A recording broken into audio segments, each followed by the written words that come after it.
Welcome to Cafecito con Prospanica. This is our weekly webinar series where we join together as a community to engage with ideas and the voices that can support our health and our growth as we go through this difficult time.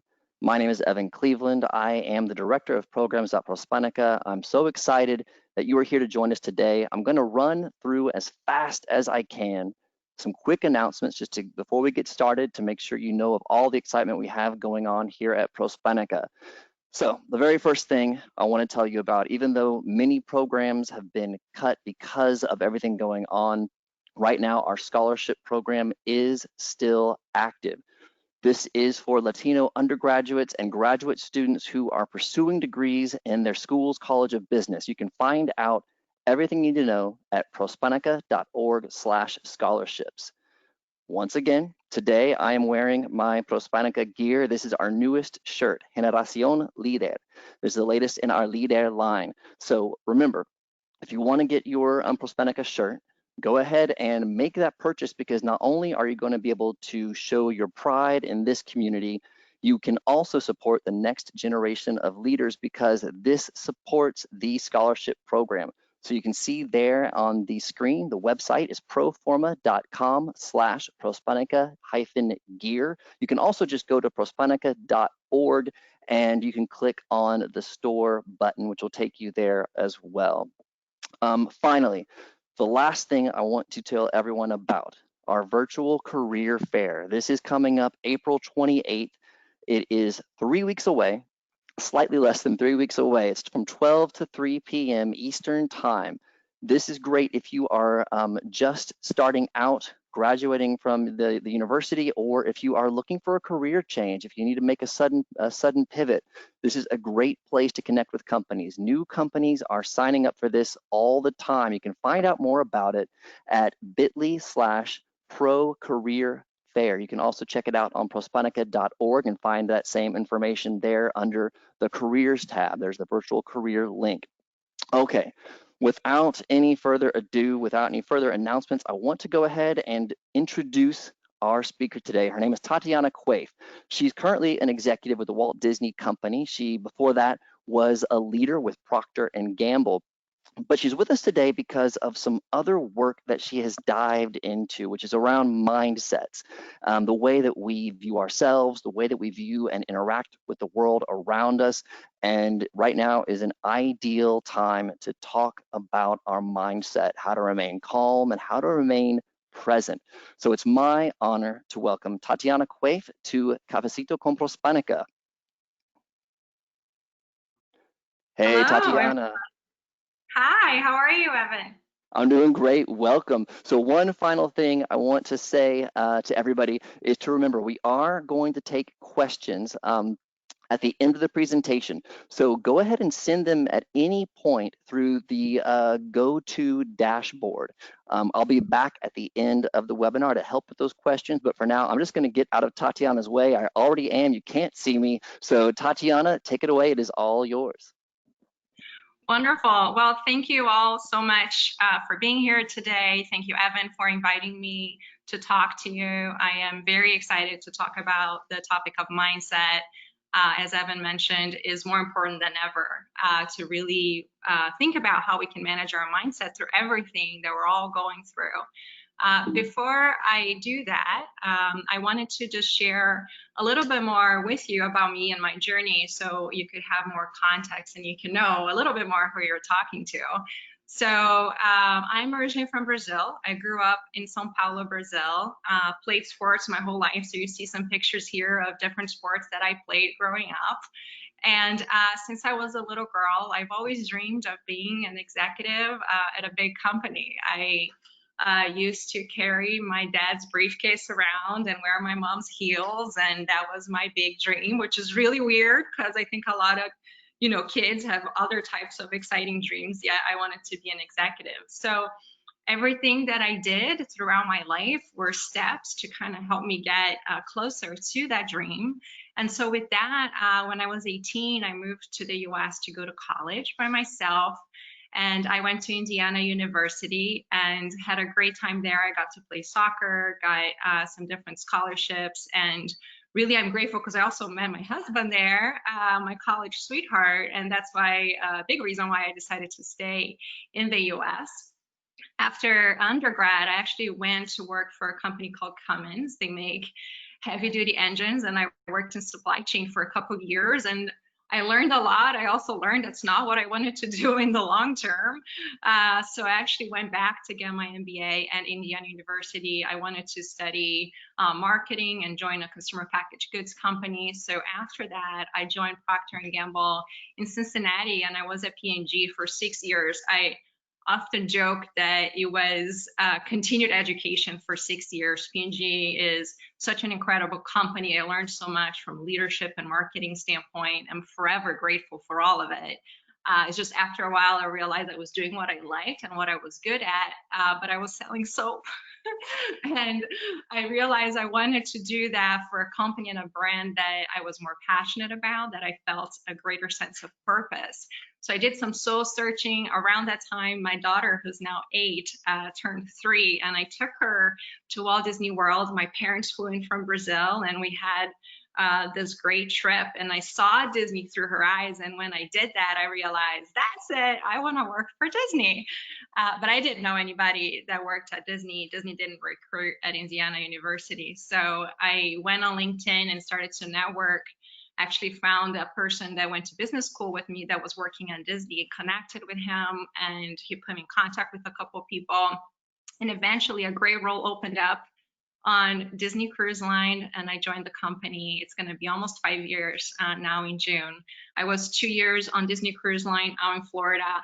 Had never cruised before, didn't know anything about cruises, but absolutely loved my time there. And then almost 3 years ago, an opportunity opened up here at Disneyland, and I moved to California with my family. And I have absolutely loved being here, in California, working at what I say is the OG park at Disney Parks and Resorts. And, a little while ago, I was asked by Disney to be part of a training that we're doing internally to talk with managers and senior managers. And I introspected a little bit and thought about, like, did the stars just accidentally align? I felt like since moving to California and working at Disneyland, things just worked out. I was working in my dream company with this dream job, in the team that I loved, with leaders that valued me so much, working on projects that are exactly what I wanted to work on. And as I thought about it, I was like, was that just accident? Did that just happen? Because I was getting promoted quickly. And what I realized, actually, it wasn't just accident. I'm sure there was a little bit of luck of being in the right place in the right time, but there was no accident. My big aha is that I finally had unleashed the power of my mind. Over, I'd say, the past few years, I had learned that our minds can be our biggest allies or our worst enemies. And it wasn't until about a couple years ago where I was so intentional about putting into practice a lot of the lessons and tools and practice that I had learned over the years, and really focused my mindset. And that's when things really started to unleash. I started to share this internally at Disney over the past few months, and the feedback has been so positive, because people are so hungry for this type of topics that are often still big taboo in corporate America. And as I started to share internally, I realized I needed to share more broadly, so I started to sharing externally, and that's why I created Super Mindset. And I would say that mindset is important every day, but right now, with everything that is going on, is more important than ever. And so that's why I'm so excited that we get to talk about that today. And to help us get started, I know Evan has a quick poll that we wanted to do with you guys. Let's see, can you see that? So the poll that we wanted to do is, how have you been feeling? Just check in a little bit with your feelings right now. Are you feeling anxious, maybe distracted, overwhelmed, easily frustrated with people around you, or all of the above? Let's just take a few seconds here and just hear from you. How are you feeling right now? Because it's a lot. We are going through a lot together.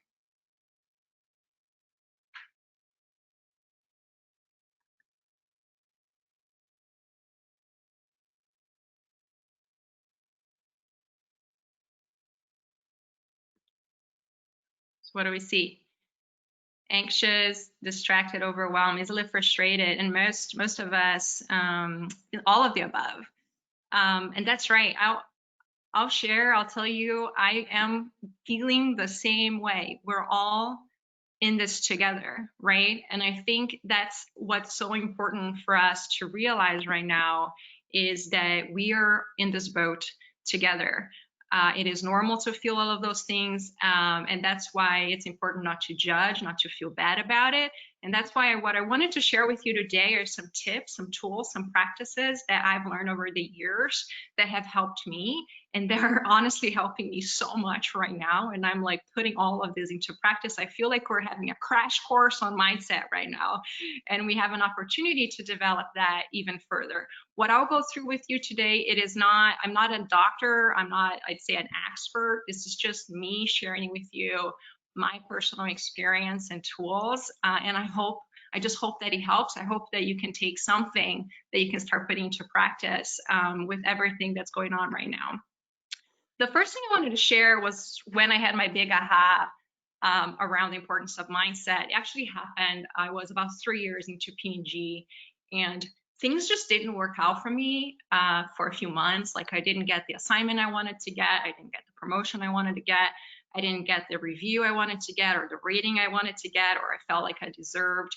And I just started spiraling negatively very, very quickly. And it lasted a long time, a few months. And I didn't even realize how negative in this spiral and down I was going fast until my director at the time and my mentor pulled me aside and he pulled me into his office and he asked me, "What's going on?" And I'm like, "What do you mean?" And he's like, "I haven't heard you laugh in months."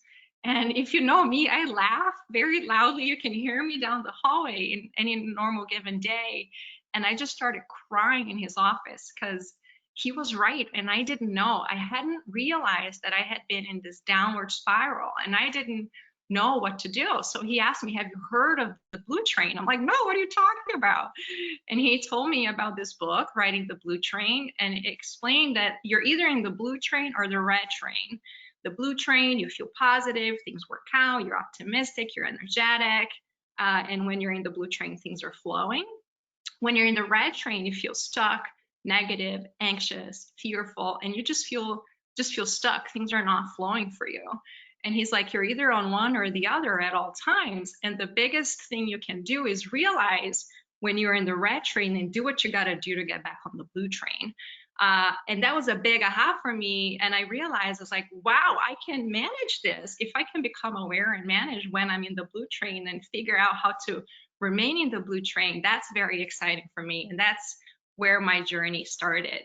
I also learned about the importance of managing the mental chatter and quieting our mental chatter. Most of us don't realize, but we have this nonstop narrator voice, which is normally a total jerk, just nonstop negative chatter, making ourselves, sometimes feel bad about ourselves, really being a self-critic or judging others or judging ourselves or reliving the past or worrying about the future is just nonstop. And we're often not aware and we're kind of like victims of this voice.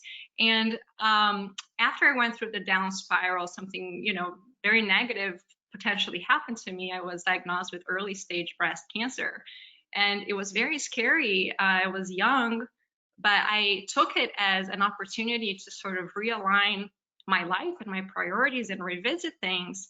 And that's when I started to learn about meditation. Meditation, for some reason, is still a big taboo in corporate America. People don't talk about it openly, even though there is a ton of research and studies out there that show and prove that it has a lot of benefits for our bodies, our minds. It's still a taboo. But I've been practicing different types of meditation for many years now. I started with audio guided meditations, then did different apps like Headspace and Calm. I currently practice transcendental meditation. If you're interested in learning more, Dan Harris has a book, 10% Happier, that is fantastic. Very easy to read is his journey through learning about meditation and mindfulness. And I love this quote here from him that it really summarizes that it's about changing your relationship with the voice in your head. Often people hear like, I can't stop my thoughts. And that's not the point of meditation, is to help calm that a little bit and gives you perspective, because then you distance yourself from your thoughts because you can just observe them and let them go. Meditation has helped me sane for all of these years. And when I don't practice, I feel different. I feel like I start to become anxious again and reactive. So I encourage you to look into it during this time if you don't currently practice, because it can be a really big, helpful tool for all of us right now. And there are a lot of great apps right there. The other thing I would say is mindfulness is also important for kids.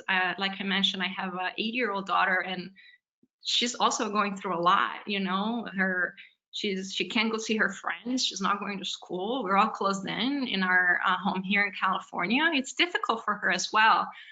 There's an app that we started using. It's called Ninja Focus, that has been a huge help for her as well. So I wanted to share with you, in case you do have kids and you want to look into that. They're offering a 90-day free trial, and it has helped her just be more mindful and think through growth mindset, and calm down her anxiety when she feels anxious and upset also about everything that's going on. The other thing I wanted to talk about is sometimes I call this voice in our heads the novellas, you know, and as a Brazilian, that just speaks to me. And, you know, I find that when I share that example, people really, you know, can understand that as well. The novellas that are going on in our heads are just like nonstop. Sometimes I feel like it's like season 3, episode 30, and we're rerunning like the same novella that used to make me upset 3 years ago, but I kind of bring it back, and I'm watching it on repeat. And the novellas, the stories that we tell ourselves, are so important, because those stories define who we are. It defines how we are experiencing life and how we are behaving. A lot of the times those stories come from beliefs we've had or past experiences or thinking patterns. And it's very important for us to, I say, become the director of our novellas, take charge of what's going on in our head and flip them. And there's this tool here that I've been using a lot that I wanted to share with you that I learned. It's like thinking about it as a stick. And every situation is not necessarily good or bad. It's our perception or the story that we tell about that situation that helps us feel that way. So any situation, you can think about it in like a negative tension sort of way, and that's the red side of the stick. And when you hold to that side of the stick, it kind of burns and it hurts, and the more you hurt, like the more it hurts. Or you can tell yourself a different version of that story that feels better. And it's practicing how to pivot your mind and reframe that story in a way that it feels better and it's aligned with where you want to go. And I've been practicing that a lot. You know, we are working from home. My kid is being homeschooled. We're all locked in.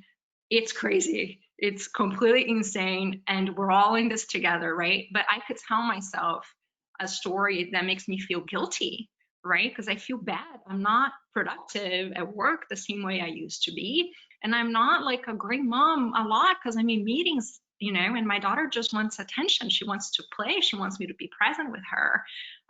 And I could tell that story to myself. That makes me feel really guilty of I'm failing at both of this, because the circles kind of have crashed into each other. And, you know, it triggers me and I feel bad. Or I can tell myself a different version of the story, which is we're all in this together and it's not what we've planned, but we're going to learn and I'm doing my very best, right? And I can have that conversation with my daughter. I can choose and spend really positive times. We can have lunch together now. I never used to have lunch with her.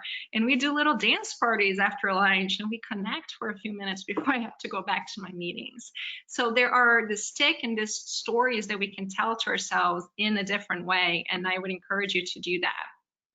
The other thing that I learned is about focusing on the present. My dad during the holidays was really sick and he was in the hospital for a few weeks, and it was really hard because it was incredibly serious and we didn't know if he was going to make it. Any day, we didn't know what the next day was going to happen. And it was so easy to regret the past, what I could have said, should have said, could have done, or worry about what if this happened and what if that happened. And I came across this book, The Power of Now by Eckhart Tolle, which was a complete game changer. And I don't know that I would have made it through the hospital experience as well as I did without this book. And Eckhart Tolle explains that our only power is in the now. And all the negative thinking often come either for unease, anxiety, tension, stress, and worry caused about the future because we don't know what's happening, or you feel guilt, regret, resentment, sadness from the past and things that we don't forget that we still hold on to. And right now, it's so important, and it's been so helpful. I actually reread the book over the past week because it grounds me back on there's so much outside of where I should focus on. My power is in the present. And right now, I have a roof over my head. We have food we need. We have toilet paper. We're healthy. My parents are healthy. I have a job right now. Like, there's so much that I can be just grateful for right now. And it gives me back my power and my frame of mind. And I would encourage you to look into that as well. The last tool I want to talk to you about before we open for questions is I came across this the other day on the internet, and it's been such a game changer for me. It's about thinking about our circle of power. What is within my control? And right now, what is within my control is what I'm eating, what I'm doing, if I'm exercising, if I'm present with my kid, if I'm spending time with her, all that I'm doing. My thoughts, as we just talked about, our thoughts are the core of everything. Am I managing my thoughts right now, my values, what's important to me, my reactions? Because how I perceive things determine like how I'm experiencing life, who I reach out to, right? This is times where actually we can be more connected. I feel more connected to some of my people in my team or my family members than I've been because we're taking the time to reach out to one another and lean on each other. And then gratitude. What can I be grateful for? And gratitude is such an important and practice that you can do just for a couple minutes. Journal what you're grateful for and completely change your mind. There is so much, though, that's outside of our control. The weather, the past, others' behaviors, other actions, others' feelings, the future. And right now, what I think we're struggling with the most is completely feeling out of control, right? Because we don't know what's going to happen. We don't know if we're going to get, infected. We don't know if we're going to have jobs. We don't know. There's so much that we don't know. And for somebody who's a type A personality like myself, realizing there's so much out of my control has been the hardest part for me. So this exercise, this tool has really helped me to stay grounded and focus on what's within my control. And in a way, just surrender and trust that the things that are out of my control will be fine and regain my power when I go back and focus on what's within my control. So this is a quick summary of the things that we talked about. Become aware of our thoughts and feelings, quiet the mental chatter, manage the novellas in our head through these exercises, focus on the present, and also focus on what's within our control. So right now, I wanted to just pause here and open up for any questions that you may have. Hey, Tatiana, thank you. We have had some great questions. So one real easy one that came through is if you could name again the app that helps kids with anxiety. Ninja Focus. All right, Ninja Focus. Excellent. Thank you. You're welcome. And another question too here that was interesting is someone talking about, are there any tricks or any ways that she can identify when she's beginning to tell herself one of those novellas? So before it gets too deep into the plot, how can she recognize it's happening? Yeah, that's such a good question. And I think with everything, and I don't talk about here, but growth mindset is also very important. And growth mindset, the principle of it says we can learn anything. Anything's about practice, right? And I think mindset and managing the novellas is another skill that it just takes practice. It's like riding a bike, right? I wasn't good at it, clearly. In the beginning, and I'm not perfect. Like, I'm constantly, I just wanted to also say that to you guys, like, I'm going through this the same way as you all are, like, right now, right? It's just that over time I've developed these tools that I know help me, right? So the best thing to realize, actually, managing our thoughts is really hard, because when you think about the bazillion thoughts we have every day, like, we can be managing. That's like more than a full-time job. What I have found is that our emotions are our guidance system, right? So if you can sometime just retrospect, just like, how am I feeling? Like, am I feeling like good, energetic, excited, or am I like, or grateful? or am I feeling just blah and sad and, whatever, overwhelmed, whatever those other feelings are. And that would just indicate to you that there's something you can do just to go a little bit better in the emotional system, right? And these tools that I talked about have helped me. The one that to me is the quickest way to change is the practice of gratitude.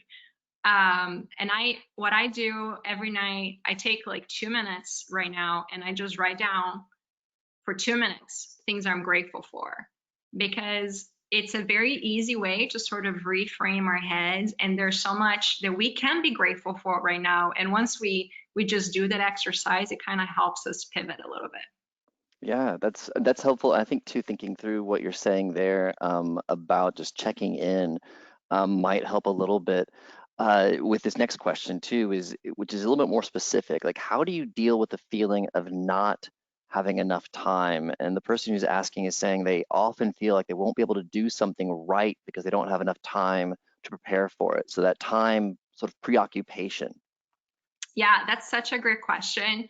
And it's a little counterintuitive, but I feel like when I spend time managing my mindset and when I quiet the chatter, like the novella, the nonstop voice in my head, I am way more productive, right? So even though, like, so currently I spend 40 minutes every day meditating. So 20 minutes when I wake up and 20 minutes later in the afternoon, which is a lot of time for a working person with a big job and a working mother, and with everything that's going on.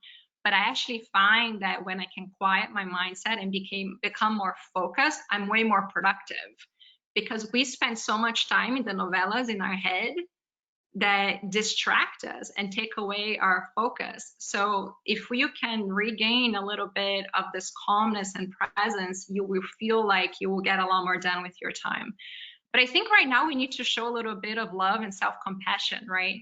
We need to be able to understand that we're all going through a lot, and we're not, and I tell this to my team at work, we are not expected to keep performing at the level that we were. It's unrealistic, and we can't hold ourselves to that, because if we do, like, we will crumble, because we can't keep up that and be a homeschooling parent and like Right. do all these things that I need to do. But I think we need to give ourselves a little bit of grace and compassion and love right now, and just do the best we can. Take away that Yeah. pressure from us. Yeah, taking away the pressure, that idea of giving yourself the grace and compassion seems fundamentally important, which also there's this question here, you mentioned meditation, and this person was saying it felt a lot easier to meditate when there was some quiet time in the morning or when they had an office. But now their office is their home, and their home has two children who also need help with school. So the office is now a home and a school at the same time. Are there ways to practice meditation when you don't have the 20 minutes, the 15 minutes, the 30 minutes, the quiet, the perfect space? Yeah, that's such a good question. I am trying to wake up a little bit earlier myself, because I need that me time before Sophia, my daughter, wakes up. But sometimes, like today, she woke up before I did my meditation. I was really mad because I'm like, no, I need my meditation. But I talked to her, and she knows that I meditate now. It's something that she's aware of. And I just set her up with like her morning thing and a TV show that she was watching, and I tell her, mommy's just going to sit here in the back and mom's going to meditate for 20 minutes. I'll let you know when I'm done, and then I can help you. And the great thing is, now she understands that I have to take care of myself and I have to meditate. But I think even sometimes, like, a minute of breathing exercise, just counting your breath, right? Like 5 seconds inhale, 5 second hold, 5 second exhale. Like, as I'm sitting on the couch on a chair, just like a couple minutes sometimes just kind of helps reground you. You just do what you can right now, Mhm. but finding even that minute or 2 minute here and there can be a game changer. Yeah, do what you can. I think that seems to be a really wonderful mantra for us to take as parents, as professionals, as just individuals right now and forever. It's always do what you can. We were pretty much at the time. There was one question that came through just about the apps that might be used. And I know you mentioned Ninja Focus. I know 10% Happier has a great app. There's also Calm and Headspace. Are there others that you can recommend really fast? Those are the ones that I would recommend you check out, and they all, I think, have some sort of free trial period. They're different styles, so there might be that you like one or the other. I would also encourage you to look into YouTube. There's like a bazillion audio guided meditation to help to sleep, meditation for energy, meditation like just breathing exercises. If meditation feels a little daunting right now, there's just breathing exercises for you to do. Just try different things and see what works out for you. That's kind of what I did through the years. And it's just important to try different things. Perfect, perfect. So we are at our time. So we're going to close in just one moment. I do want to just say thank you, Tatiana, for joining us and for sharing your ideas with us. To the audience, everyone who's here, thank you so much for coming. And I hope that you've heard something you can apply in your life today. I want to remind you all, while we still have everyone here, of our webinar next week, which is really exciting about navigating uncertainty. We're going to talk about peer mentoring. And so as opposed to having just a single source of wisdom, this is really to look at how to build your own network of advisors and how to be one yourself, which is going to be so important as we navigate so many unknowns. So let's learn how to do it without doing it alone. You can always watch this webinar again later, or any of the other Cafecito webinars. Just go to prospanica.org/webinars, and we have them all there, so you can watch this again and again. Finally, please answer the survey that's going to pop up after this webinar. Tell us what you thought, what you want to know more of. It helps us get better. Once again, Tatiana, thank you so much for your time today. You're very welcome. And if you have any questions or want to talk more, I'm available through LinkedIn or whatever. You can send me a message. I'm here to help in any way I can. Wonderful. Thank you. So everyone, have a great week. Stay home, stay safe, and above all, stay in touch. And we will see you here again next Wednesday. Thank you. Thank you, Evan.